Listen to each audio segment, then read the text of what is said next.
Welcome to Fantasy Football Today Dynasty. I am your host, Heath Cummings, joined by a very special guest today, Rich Cooling, a.k.a. Dynasty Island on Twitter. He is from Fantasy Sanctuary. Rich, thank you so much for being here. No, thank you so much for coming on. It's a true honor. So yeah, really appreciate it. Now, Rich, you reached out to me a couple of weeks ago wanting to share with me the Fantasy Sanctuary Rookie Draft Guide. And I would like for you to just take a minute to kind of tell everybody all about that and where they can get it. Yeah, I really appreciate that. So it's year 2 of me creating a draft guide. So last year was first year, just tried to, I guess, combine my love of film and analytics. So try to watch as many players as possible, but also add in all of my kind of rookie models for the running back, wide receiver, tight end position. So got it all in one place. So yeah, 80 players I watched in version 1, which we released last week. So got kind of film breakdowns of them, and then all my rankings, all the rookie model information all in one place. My aim every year is to get every single player that attends the combine and is drafted in the guide. So I think we're probably looking at about 110 players this year. So that will then be released a week after the draft in early May. Now, I'll give everybody a peek behind the curtain, because the way this works is I talk to guests and we make a plan maybe a week or two in advance. We're going to talk about this random topic. And I thought, I want to give Rich a chance to tell everybody about the prospect guide. So we will talk about rookies. And we've talked about a lot about rookies lately. And then yesterday happened. And I sent Rich a message in the middle of the afternoon. I did not expect day one of free agency to go like day one, and I guess day 1.5. No, we're still on day one because it's been 23 hours and maybe 23 running backs have signed. So I said, we're going to have to shift gears today. We are going to talk everything free agency from a dynasty perspective. We will talk Kirk Cousins on the Falcons. We will talk Josh Jacobs on the Packers, Saquon Barkley on the Eagles, and more. But first, I do want to squeeze in a little bit of rookie talk, since that's what I told Rich that he'd be coming on to talk about in the first place. Rich, we start every show with 3 questions for our guest. One of them is the same question everyone gets. Well, it's been a little bit different the last couple of episodes because everyone's answer was the same. So what is your one non-negotiable rule when it comes to a dynasty league? It cannot be Superflex, because everyone's already said that. Yeah, it's the way the world's gone, isn't it? For me, it's depth. I'm only interested in leagues that are kind of 30 roster spots deep. I basically want to almost completely rule out waivers as a way of acquiring players. I'm looking for really deep leagues that I'm not having to think about cutting players or adding guys off the waiver wire. That's an interesting. I've really liked taking the lineup setting decision out in some of my leagues, going with the best ball. And I hadn't heard it framed like that it kind of takes the waivers out of the league in those deeper leagues. It certainly does. I'm curious, what you do or prefer in the off season on those leagues, because we had a guest last week and we were talking about how I really like to limit waiver additions in the off season so we can get to July or August and have like a mini free agency period like the NFL is having right now. Yeah, I'm the complete opposite. I like it open all year round. I really like the ability to be active if you want it. For me, because I'm playing in those deeper leagues, the chances of someone signing in free agency or getting traded not being on a roster are pretty small. Right. So if you want to go out and add up Colby Parkinson or someone like that, by all means go and do it. But yeah, there's no leagues where some of those lesser players that are potentially fantasy relevant are going to be on waivers. So I'm happy keeping them open all year round, really. Awesome. Okay. So let's get to the rookies now. Who are your 3 favorite rookie running backs? And then after all this mess of the last 23 hours, give me your favorite landing spots for them. Okay. So I'll caveat this by saying I think the top 3 is tough because I've sort of got a tier of 6, and I think depending how draft capital goes, it could be that. But my RB1 at the moment is Jonathan Brooks. I think he's the most likely to be a true 3-down workhorse at the next level. For landing spot, I've probably gone a little bit different. I've picked Arizona as my ideal landing spot. he is obviously coming off that ACL injury. I think that the scheme fit and the fit with Kyler Murray at quarterback and what we're hoping is going to be an explosive offense if they add a stud receiver. James Conner is under contract this year, and I think he's potentially, this will be his last year in Arizona, and I think that you could almost redshirt Jonathan Brooks for a year, maybe get some work at the back end of the year, and then take over as the true 3-down workhorse for 2025 and beyond. And then next guys, so I've got Trey Benson going to Baltimore. I think that's a great landing spot for whoever ends up being the guy there. I think he'd be a potential 3-down back and would be a really nice compliment to Lamar.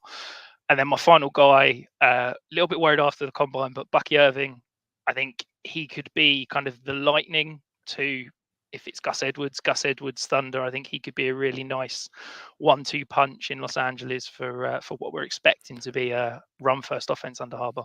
I do think it's interesting that Los Angeles is one of the places. I mean, they added Gus, sure, and he'll probably get his 8 to 10 carries per game, but they didn't go big in the free agent market, and that is a place with Harbaugh and with Greg Roman where we expect a bunch of rush attempts this year, and so that will be a favorite landing spot, I think, for rookies, even with the Edwards.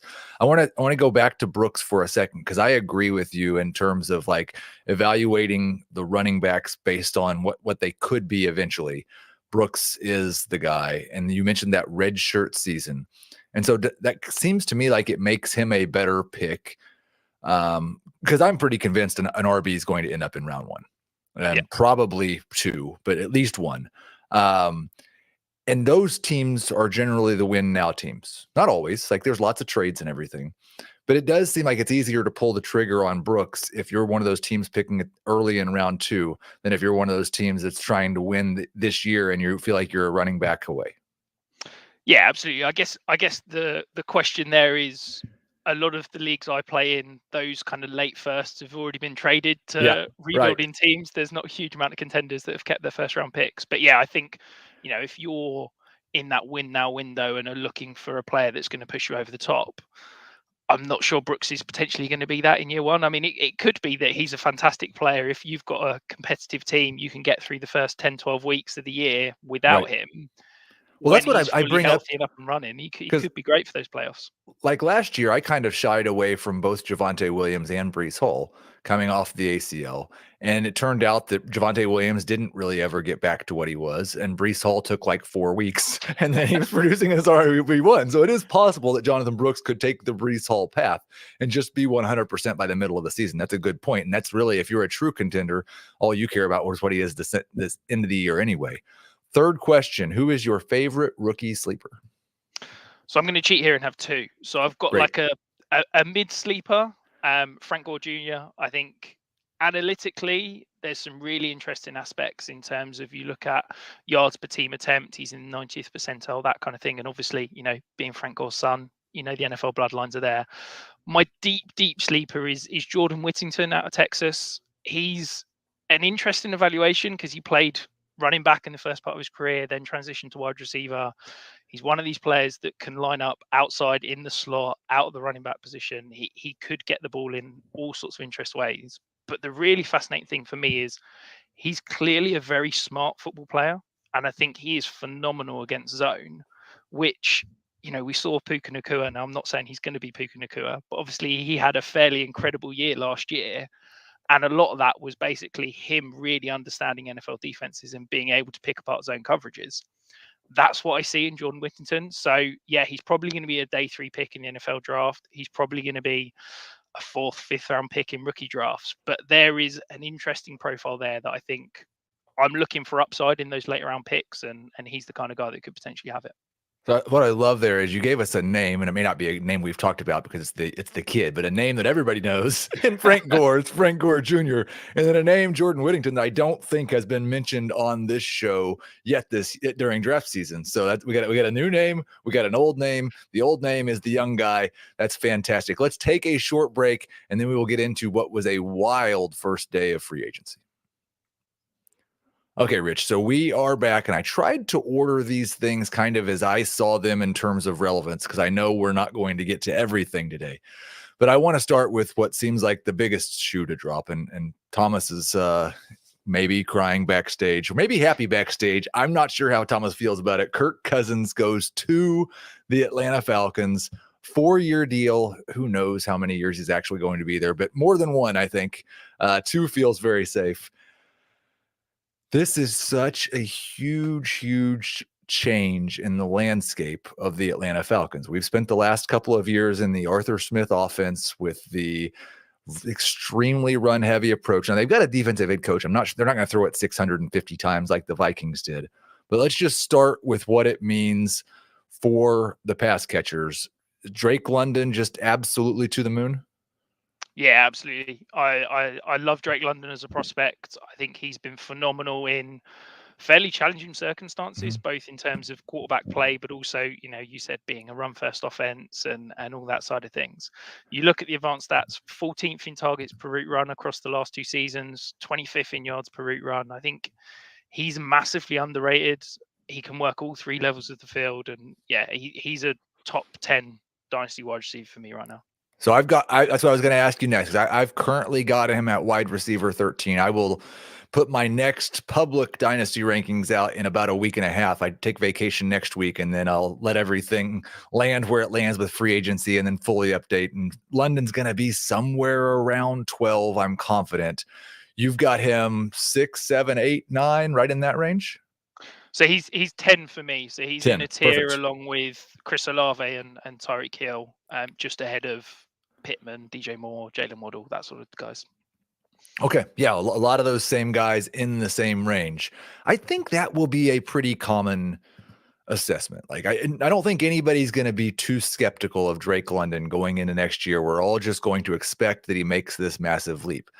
I'm not sure it's exactly the same for Kyle Pitts, just because, I mean, it's been 3 years of excuse making for Kyle Pitts. And some of them are, I don't want to say that in a negative way about him. Some of them are very valid excuses.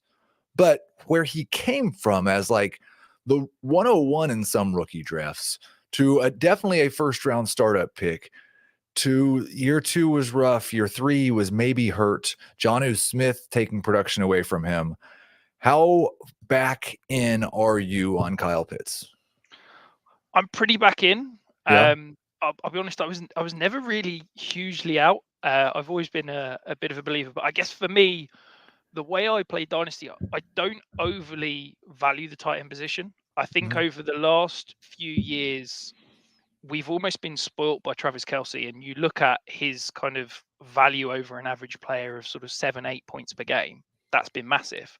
You compare that to like guys like Sam Laporta and Trey McBride, who were phenomenal last year, but were only kind of 4 or 5 points per game better than an average replacement. And I think that we're almost valuing those young tight ends as if they're Travis Kelce, but actually they're only a little bit better than average. And I think that for me, the way I'm playing Dynasty, I'm looking for upside. And I think that of those top 6, 7 tight ends, Kyle Pitts has got more upside than basically anyone. So he's tight end 4 for me. I'd quite happily tear down from Sam Laporta or Trey McBride to go and get Pitts plus in a trade if I'm looking to make that move.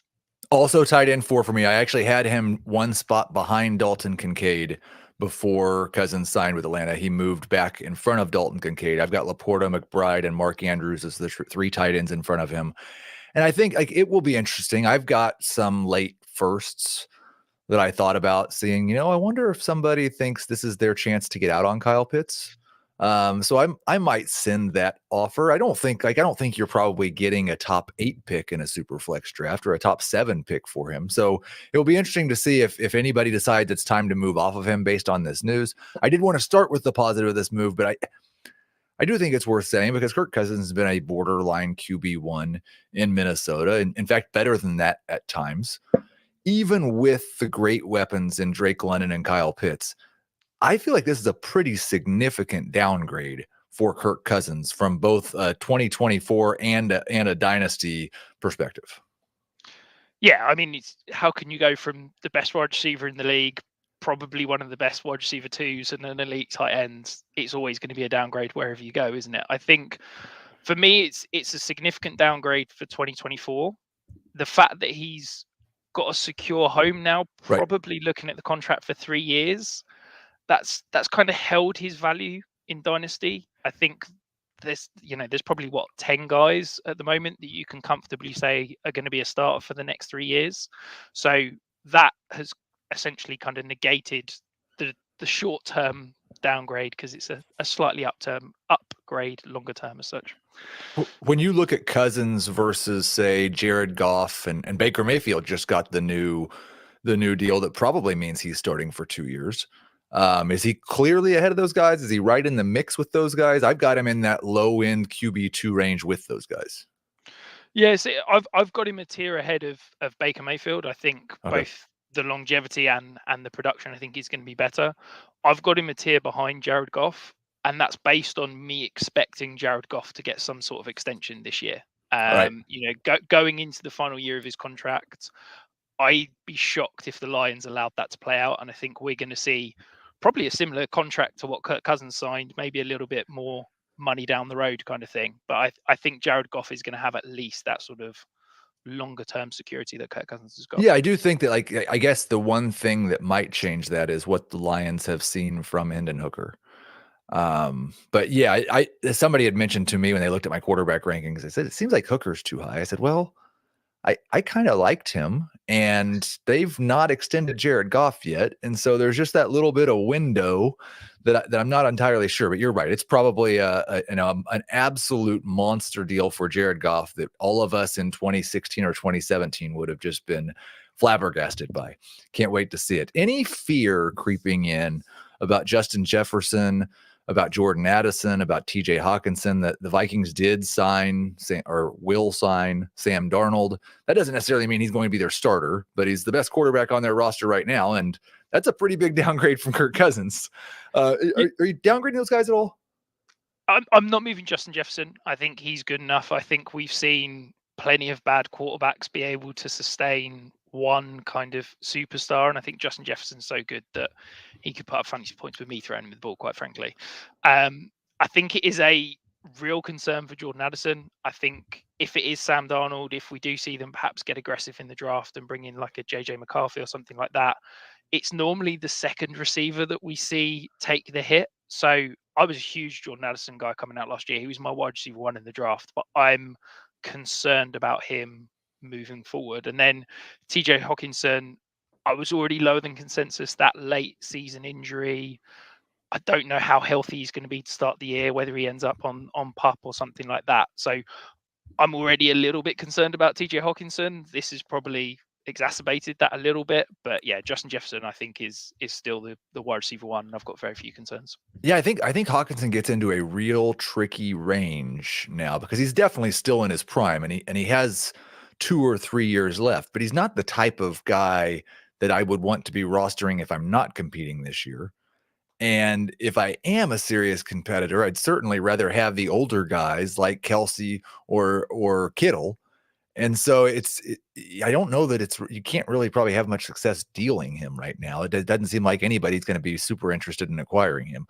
You might be surprised at the signing that I chose as my second most impactful, but I am still a little bit of a believer in Russell Wilson. He did just sign a 1-year vet minimum deal, because why wouldn't you stick it to Sean Payton if you could under these circumstances? Good job, Russ. He's certainly cooking. He was my QB 24. He is currently my QB 22. I always kind of felt like he was going to get another chance, and I expect that he plays well enough that he gets another chance next year, but that's certainly not guaranteed. Do you have any hope left for us? Yeah, absolutely. I said a couple of weeks ago on Twitter, I said that to me, Russell Wilson signing for the vet minimum is going to be one of the best free agent signings ever, because the hate went a bit too far. He's not a superstar. He's not worth certainly what the Broncos paid for him in the trade and that contract, but he's still a average NFL starting quarterback, and an average NFL starting quarterback's getting paid $45 million a year. Him playing on 1 million is a cheat code, quite frankly. He's cheaper than almost all of the rookie quarterbacks that are starting outside of Brock Purdy, I think. So yeah, I really like him. I think for me, there's a little bit of concern from a dynasty perspective, just because he is on that 1-year contract. Right. There is no guarantees he's going to be in Pittsburgh next year. There's no guarantees he's going to be a starting quarterback next year. So I'm I'm a little bit hesitant to kind of go all in. I've got him valued in a similar range to you. I think realistically, he was QB 14 last year.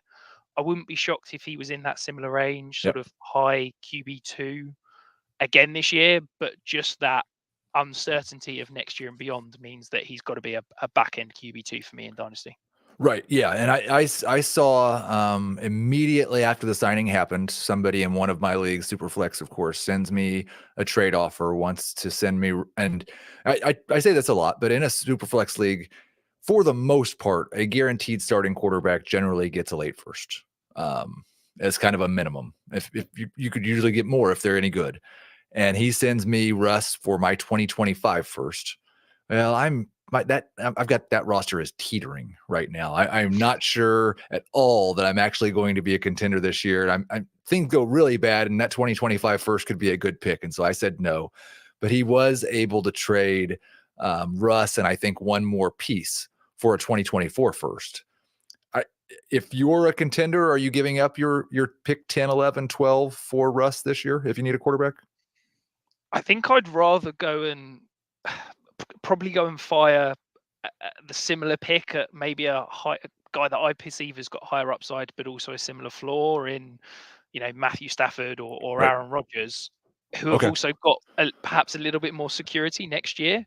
But yeah, if those guys aren't available and I'm absolutely desperate for, a QB2 or a QB3 perhaps, and that's the only deal I can get, yeah, I'd hold my nose and wouldn't feel particularly happy about it. But yeah, I would make that move. If you could get him for a second, you love it, right? Oh, absolutely. Yeah, Yeah. any second, I'd happily do that. Okay. Yeah. Agreed completely. So I've been a little bit higher for the last few months, it seems like, than George Pickens. Had him at wide receiver 25 before this. He's up to wide receiver 23. I'm afraid that if the reports are positive early, I'm going to get out of control on George Pickens because I do think that when Russ is good, what he really does well could turn in a top 12 season from George Pickens. And so I wonder where you are at on Pickens. Is there a chance this completely unlocks him? I was so excited about Pickens when they brought in Arthur Smith as the offensive coordinator because I was like, we know George Pickens is fantastic as that true X outside receiver between the numbers and sidelines. We know he's got that. Where he basically never ran routes under Matt Canada was those in-breaking routes. That's what Arthur Smith's been fantastic. You go back to the Tennessee days of AJ Brown on those digs and slants. That's where he feasted. I was like, if we can unlock that part of George Pickens' game, he's going to be a superstar. And then they signed Russell Wilson, and I'm like, he doesn't throw over the middle. That's he true. really struggles Yeah. between the numbers. So are we going back to just George Pickens being a true outside receiver who doesn't have those kind of in-breaking routes and add that piece to his game? So it's kind of cooled my hopes a little bit. I still think, he's kind of Cortland Sutton plus what he was last year. I think he's going to be probably better in best ball than redraft because those outside the numbers targets are a little bit more boom bust, a little bit more high variance. But I think, yeah, he's one of those players in that range that's absolutely, as you said, got that top 12 wide receiver outcome. I'm just a little bit confused quite how his role's going to develop because Arthur Smith and Russell Wilson probably are slightly diverging opinions on what works. It's interesting too because they said they spent so much time together. I'm curious to see how, because have there been two more maligned characters in the NFL over the last 12 to 24 months than Arthur Smith and Russell Wilson for different reasons? But I do think what Pickens has 9 career touchdowns in his first 2 years in the league. I'd love to see what kind of odds I can get on a 10 touchdown season because I almost expect that for George Pickens this year. A couple other guys on that roster, though, and one of them was consistently viewed kind of in that same range, that borderline wide receiver 2 range, if not higher for a while. Diontae Johnson has always been fantastic at getting open, but not great at turning that into fantasy production. And Pat Freiermuth, who had a couple of good years and then a complete bust last year. Do you have any hope for those guys, or are you just trying to shop them off this news and hope you can sell one last time? Well, I've got a serious Diontae Johnson problem. I'm a big believer. I was banging the drum. I can't remember if it's 3 years, 4 years ago that he was criminally underrated, and he had that overall, I think, wide receiver 8 season. So yeah, I've probably got a little bit of a blind spot when it comes to Diontae Johnson evaluation. Okay. I still think that he fits really well with Russ. We see, yes, he's slightly undersized, but he still runs those routes outside the numbers and could potentially be a kind of a stud there. And I think he could potentially work well in this offense. My concern is that we've seen trade rumors over the last couple of days, and yeah, it's hard to get excited about a guy when we basically have no idea where he could be playing football next year. So yeah, I'm concerned about Diontae. Pat Fromm, he's just kind of a meh at tight end. He's a guy that if you have him, you're always looking for an upgrade.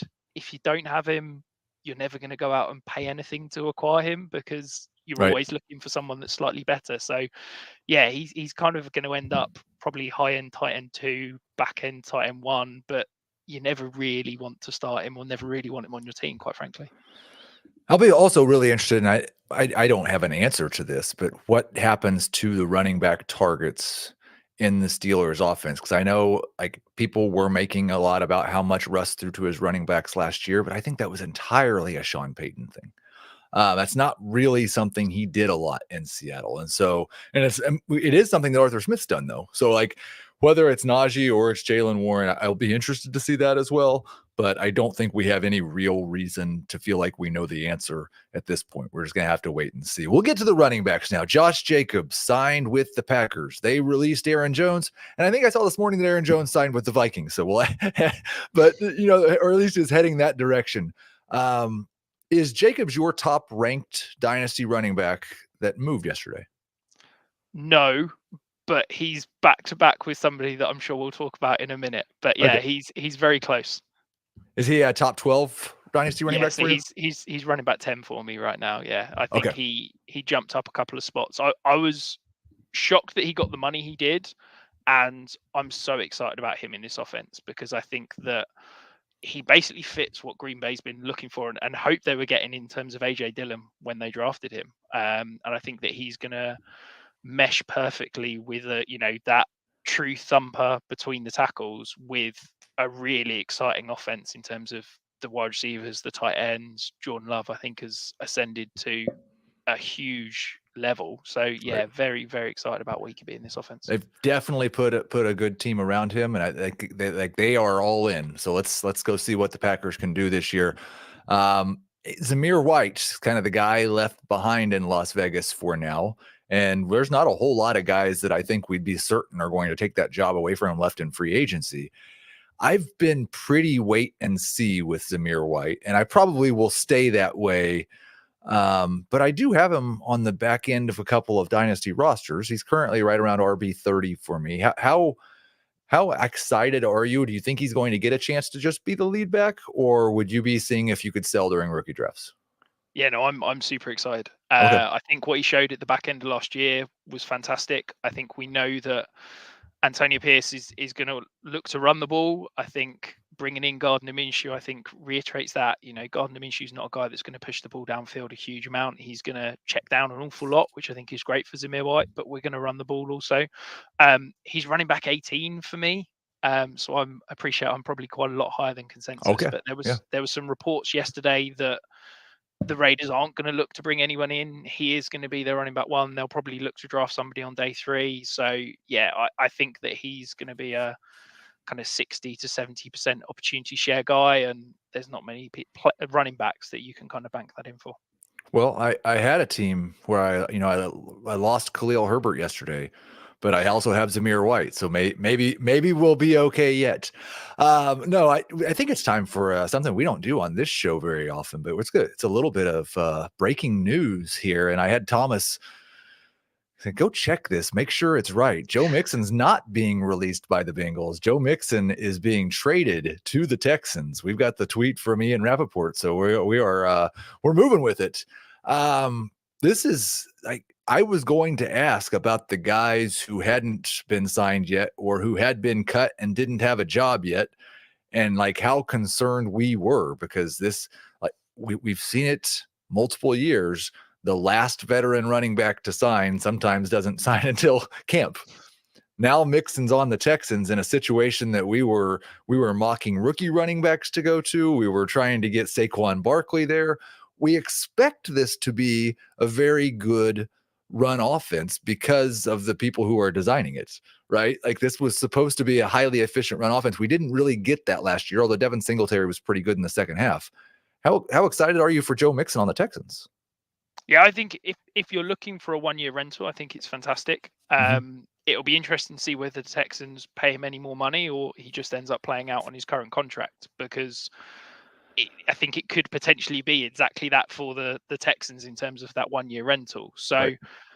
yeah, I love that offense. I want pieces of this offense. I think what Bobby Slowick did last year, and certainly what CJ Stroud did, I think they showed that they wanted to run the ball more, but they didn't have the horses. Hopefully the offensive line is going to be healthier this year, because we talk about a Right. lot of teams, what they did with that patchwork offensive line where it seemed basically everybody got injured almost every week, I think was phenomenal. And hopefully, yeah, I don't think Joe Mixon's going to be a truly elite kind of RB1, but this offense is probably going to score enough points and move the ball enough where, yeah, he's going to be in that RB2 range and hopefully help those contending teams that need that kind of final piece.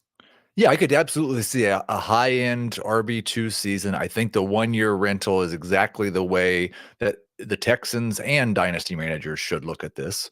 He'll be 28 this year if he's not turned 28 already. I always use the age at the start of week 1. And so you shouldn't expect anything beyond this year, but I think you should expect a starting fantasy running back. And I don't even know that I'm going to rank him much lower in Houston than I would have in Cincinnati. In fact, they actually seemed to want him, and the Bengals may have thought Zack Moss was better. So I may like Joe Mixon a little more in Houston than I did in Cincinnati. I guess while we're here, we should go ahead and talk about the guy who made this trade possible. Zack Moss signed with the Bengals. They've now got Zack Moss and Chase Brown. I'd assume you'd much rather have Chase Brown in a dynasty league than Zack Moss. I no, I think Okay. I've got him in the same tier is the Okay. true answer. I was talking this through with some of our members in our Discord this morning. I think I really like Zack Moss. I think this is going to be a kind of a 60-40 split in favor of Zack Moss. I think that Chase Brown is going to be explosive. I think he's going to have some incredible highlight plays, but I don't know if he's going to be able to see the bankable volume that you feel comfortable putting him in your lineup every week. I think if you're looking for that sort of boom bust flex type, great, that's where Chase Brown's going to be. But I don't know if we're going to be able to pencil in kind of 10, 12 touches a week. So it might be that he needs a big play to be fantasy relevant. So I think Chase Brown's probably that better investable type, whereas Zack Moss, I think what he showed at the beginning of the last year with the Colts, I think he's hugely underrated. And I think that he could be a really interesting kind of check down option for Joe Burrow, but also in that kind of power, duo gap led run scheme that the Bengals are looking to run. Yeah, it will. I think at the very least, if you had him on your bench, it's kind of found money. And hopefully we can get some startable weeks. I think it's a 3-year age difference between Brown and Moss, but that doesn't matter as much if Brown is never capable of being a guy that touches the ball more than 200 times in a season. Let's take one more short break. We've still got Saquon Barkley, DeAndre Swift, Tony Pollard, and more. Okay, Rich, we are back. Let's get to the guy who I assume is your highest rated running back that moved yesterday. That's Saquon Barkley going to the Eagles on a deal that we think is going to guarantee him 2 years as the Eagles starting running back. There's maybe a little bit of mystery there. I had him at RB19. I moved him to RB16. It sounds like you think that's way too low. What percentage of Saquon, like this is a kind of an off percentage of like rookie and second year Saquon Barkley do you think is still left? I think a lot of it. I think he's still an elite athlete. I think his issues last year were more Giants related than Saquon Barkley related. I think if you look at the numbers, so he was hit in the backfield on 46.6% of run plays last year. DeAndre Swift was hit the lowest in the league at 28%. And I think that's, to me, speaks wonders of the Giants offensive line was awful outside of Andrew Thomas, who then got injured. And I don't think that the quarterback situation helps. The teams are just loading the box and asking Saquon to kind of beat them. So yeah, I'm really excited about what he's going to be in this offense with, teams can't put 8 in the box because you've got AJ Brown, Devonta Smith, and Dallas Goedert to play with. So I think he's going to get lighter boxes. We know that he's that explosive home run threat. He's probably not going to be, 4 yards a carry every single snap. He's going to be 2 yards, 2 yards, 30 yards. That's just how Saquon Barkley is. And that's going to lead to some boom bust weeks. But I'm really excited about what he could be. And I also think that the knock I've seen, certainly in the last 24 hours, is, Saquon Barkley lives on the receiving game and he's going to see less targets because of Jalen Hurts. Last year, Saquon Barkley averaged 4.2 targets a game. The Eagles averaged 5.2 targets a game to running backs last year. So even if you're adding in targets to Kenny Gainwell, or I don't even know if Boston Scott's still on the roster. Boston Scott's always on the roster. I think we're basically seeing a kind of basically negligible difference from the amount of targets he got last year. And there's some potential upside as well in terms of if Jalen Hurts continues to check the ball down more and become a more rounded passer and stop scrambling so much, it gives that ceiling that Saquon Barkley's not had in the last 2 years in, quite frankly, an awful offense in New York. Yeah, I think it's a double-edged sword, because I 100% agree with you that the rushing efficiency is going to be much better. The situation is, offensive line is incredibly better. The passing game is much better. It's two things. It's the target volume, and I do think you're right. It could be what it was last year, but not what it was earlier in his career when it was way more than 4 targets per game. But then also it's the touchdowns. And Barkley hasn't scored I think he has 10 total touchdowns each of the last 2 seasons for the Giants. So it's not like he's been a 15, 20 touchdown guy regularly, but Jalen Hurts was a 15 touchdown guy last year. So I think it's the combination of the passing game. And then he's a year and a half older than Jacobs is. I do think that more people will be where you are with Barkley over Jacobs. I'll still lean ever so slightly to Josh Jacobs. Let's say you're a contender, rookie draft is coming up, you need a running back, you don't like any of the backs in this class. What's the highest rookie pick you would give up for Saquon Barkley? I'd probably pay about the 108, 109. I Okay. don't think I'd probably pay more than that. I don't like paying for basically running backs on second contracts, quite frankly. Right. I'd rather go and spend a second to get a cheaper running back than spend a first on someone like Barkley, quite frankly. No, I agree with you. I think another problem I have with it is that I don't really like trading for veteran running backs this time of year. I'd like to see who's healthy in October, and then we'll make a decision who we're going to trade for. But I also know that if I had Saquon Barkley, I'd be heavily shopping him. And if I wanted to trade him, I'd be trying to get that deal done before I had to carry the risk of him getting hurt in week 1 or week 2 or week 3 and losing that asset. So you might get pushed into a situation where if you want to make that trade for him, you're not going to be waiting until the end of the season. We'll now talk about the guy who was in Philadelphia. DeAndre Swift joins the Chicago Bears. Another small boost for me from RB20 to RB18. Another really, I'm not sure about the situation. I don't know if this is going to be a good offense for Swift, who's, he's shown in the past an ability to be efficient with really good run blocking. This will probably be the worst offensive line he's had his career. He's had good success in the passing game. I don't know how much Caleb Williams, I assume, or Justin Fields, or how many designed pass plays Shane Waldron's going to draw up for a running back. So where are you at on this move for Swift? I really hate it. I don't understand it at all. I, like you, I'm quite a big fan of Khalil Herbert. I think that he's, if I'm being honest, a better pure rusher than DeAndre Swift. I don't understand when you've got Herbert and Roschon Johnson, why you go out and spend money on a running back that's got some clear flaws. He's dropped down to running back 28 for me. I think that I can't guarantee he's going to get the receiving work because I don't know if it's Caleb Williams or Justin Fields. I don't know how much either of them are going to check down. Both of them look to scramble. I also think that Roschon Johnson, he's probably one of the best young pass protectors in the league. So are we going to take him off the field to put DeAndre Swift on? I don't know. I don't know how much work he's going to get in and around the goal line. So are we just saying he's a first and second down back between the 20s and isn't getting the targets and isn't getting the touchdown production. So that's what I'm looking for, those high value touches of targets, Right. goal line touches, things like that.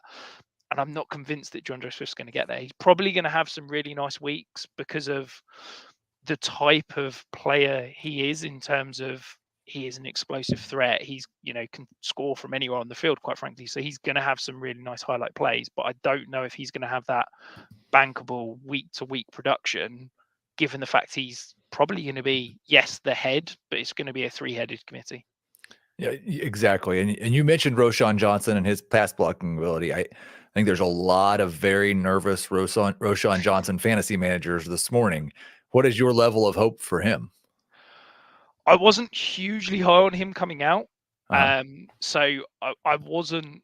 I was more of a Herbert guy than Roschon Johnson guy. But yeah, I think it's hard to see him being a startable fantasy relevant player without there being at least one injury to either Swift or Herbert. I think he's that bench stash that you're waiting for a potential injury for him to get into any sort of lineup right now. We also had Tony Pollard joining the Titans. Another situation where we've got kind of a new offense. We've got Pollard, who excelled in terms of efficiency in a 1B role, really struggled last year, and a lot of people have pointed towards him coming off the injury. In fact, Tony Pollard pointed towards his coming off the injury and said he felt better in the second half. But in another situation where we had Tyjae Spears already there, we were ready to anoint Tyjae Spears, and that doesn't look to be happening now. What do you think? What do you envision this split looks like between Pollard and Spears with the Titans? Yeah, I was very high on Spears and very hopeful. So yeah, I was crying last night. But I think this is going to be a kind of 65-35 split. I think when a team goes out and pays the amount of money that they have to Tony Pollard, they're going to use him. They've got the Callahans in place, and we know that it's going to be a really good offensive line, a really good, well schemed up run game. I think Tony Pollard, you mentioned the injury from week 11 on, I think it was, he was the number 1 ranked PFF in rushing grade. So I think he showed back end of the year that he's still that player. He's still got that home run potential. And yeah, I'd have loved both of them to get full workloads, but I think it's going to be back end RB1, maybe for Tony Pollard, but he's probably going to settle in as like an RB2 with Tyjae Spears as that sort of boom bust flex option. So I had made a joke tweet after this signing was announced that I was going to go send 3rd round draft pick offers for Tyjae Spears. And you know how Twitter is. I get some people saying this is really smart, and I get some people telling me I'm a terrible dynasty manager and they'd never want me in my league because that offer is so terrible. So, Rich, since you were high on Tyjae Spears and the bad news has just hit, anywhere you don't have him, what's the most you would give up in terms of a rookie draft pick for Spears right now? I'd still pay kind of a mid to late second, I think, which is probably about where he was going in rookie drafts last year. I think the knee potential issue of, don't know if he's got much cartilage or ACL left in his knees, and there was the reports he could only play for sort of 3-4 years, but he's incredibly explosive. And I think that if there is a Tony Pollard injury, he's got top 12 upside. So that's the kind of guy that I'm looking to potentially roster as, yeah, he's kind of cheaper because there's a guy ahead of him. But if there's an injury, he could be a league winner. Absolutely. And so, like, I think if the fair price is a mid to late second, nobody should be too angry at me for sending an offer of a 3rd. If you don't like that, just counter with a 2nd, and then we can talk about it. But that's the way that trading works, right? Absolutely. You got to, you don't ask, you don't get. So you got to ask the question. You don't. My dad said something very similar to me when I was young, and that's always stuck with me. Is like, if you might as well ask and find out. I've got some rapid fire questions here, but since we do have an extra minute before we get to those, I want to talk about Austin Ekeler going to Washington on one of the smaller deals. He was one of the veterans I was most concerned about. He'll now be presumably sharing with Brian Robinson in Washington. You think this is a situation where Eckler's mostly just a passing downs back, or they're going to split early downs work, or you think he's going to be the clear lead back and Brian Robinson's just a bench piece? I think this is going to be a really clear, natural first, second down, satellite back split. I think it's going to be almost what we saw with Melvin Gordon and Austin Ekeler back at the start of Austin Eckler's career, where Brian Robinson's going to carry the ball between the tackles. He's going to get the goal line work. Austin Eckler's basically going to be situational and passing down work. And I was really low on Austin Ekeler last year. I thought with the way his contract was structured, I don't have a huge amount of hope for him in terms of fantasy relevancy. So yeah, if somebody is buying into him off the back of this news and thinks he's going to be the lead back in Washington, I'd happily sell right now. Okay, excellent stuff. Let's get to some rapid fire. You can be as quick as you want with these. Who is the starting quarterback week 1 for the Raiders? Gardner Minshew, 12.5 million a year. That's more than backup money. Love it. I'm going to go follow up here that you don't know is coming, but super flex league, who would you rather have on your roster, Gardner Minshew or Sam Darnold? Gardner Minshew. Gardner Minshew. Absolutely love it. Does Gus Edwards matter in 2024? Yeah, absolutely. I think that knowledge of that scheme and his, he's probably the best short yardage back in the league that's got a contract right now. I think he's going to be at least flex worthy. I think he's going to get a high volume of touchdowns. Okay. True or false? Gabe Davis makes everyone on the Jags offense better. True. I think he's going to come in and basically be the replacement for Zay Jones. We saw last year what happened with Calvin Ridley, what happened this entire offense when Zay Jones was on the field. And I think Gabe Davis is just, twice as good as Zay Jones. So yeah, really love it for this entire offense. And I'll add that I think it even helps Travis Etienne because Gabe Davis is one of the better blocking wide receivers. And Etienne, kind of like you mentioned with Barkley, one of those home run hitters at a running back. There might be one fewer defensive back downfield to stop him once he breaks past the line of scrimmage. They need someone to block because we know Evan Ingram and Christian Kirk certainly aren't doing it. So yeah, it'll help out a little bit. Now, maybe the biggest loser, unless you just kind of expected this, and there are certainly people on Twitter this morning who want you to know how smart they are and that they did expect this. But Justin Fields' trade market, depending on who you believe, may be non-existent. What's the least that you would take for him in a super flex league right now? Yeah, I've been concerned about Fields. I did a video after week 4 last year, kind of urging everybody to sell because I was convinced that he was done as a kind of long-term starter. So I'm probably not the most optimistic, but I would happily take the 112 for him in a Superflex league right now. Okay, so you're and as of right now, your expectation is he's probably not starting this year. I just don't see situations. I track kind of quarterback landing spots. I've got a spreadsheet, and basically the only one left where he could go that I'd expect it is Denver, because I think the only other ones are New England and Minnesota, and I think we've seen Darnold come in, we've seen Brissett come in, and I think that both of those are probably going to draft a rookie.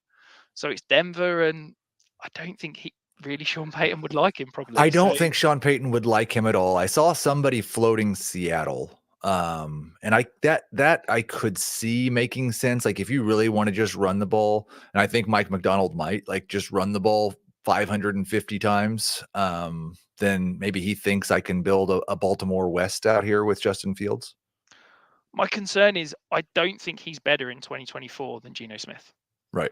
So if you're trading for him, you're trading for him in 2025.